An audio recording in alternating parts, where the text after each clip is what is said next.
Samurai और जैन भिक्षु। Japan के एक पुराने गांव में एक महान सामुराई रहता था।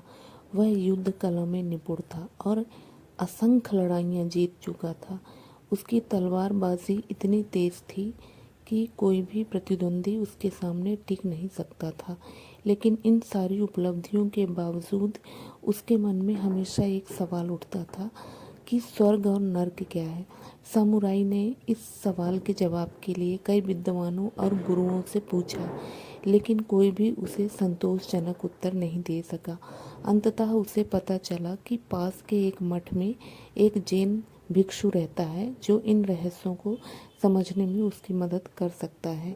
एक दिन सामुराई अपनी चमकती तलवार लेकर उस भिक्षु के पास पहुंचा। भिक्षु साधारण वस्त्रों में था और शांति से ध्यान कर रहा था।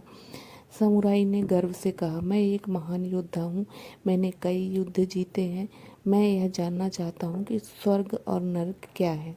भिक्षु ने सामुराई को ऊपर से नीचे तक देखा और अचानक हंस पड़ा। वह बोला, तुम एक योद्धा हो, तुम तो एक आम आदमी से भी कमज़ोर लगते हो। तुम्हारी तलवार भी उतनी तेज नहीं लगती। शायद तुमने अपने जीवन में एक भी युद्ध नहीं जीता होगा। यह सुनते ही सामुराई को गुस्सा आ गया। वह अत्यंत क्रोधित हो गया और अपनी तलवार निकालकर भिक्षु की ओर तान दी। उसकी आंखों में आग थी, हाथ क्रोध से कांप रहे थे और वह भिक्षु को मारने ही वाला था।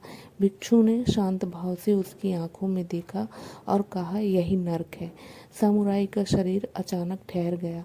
वह स्तब्ध रह गया। उसने अपनी तलवार नीचे कर ली और भिक्षु के चरणों में गिर पड़ा। भिक्षु ने मुस्कुराते हुए कहा, और यह है स्वर्ग।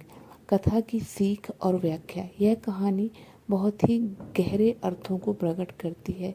इसमें हमें बताया गया है कि स्वर्ग और नर्क कोई बाहरी स्थान नहीं, बल्कि हमारे मन की एक स्थिति है। Thanks for listening. Please subscribe and share my channel, please.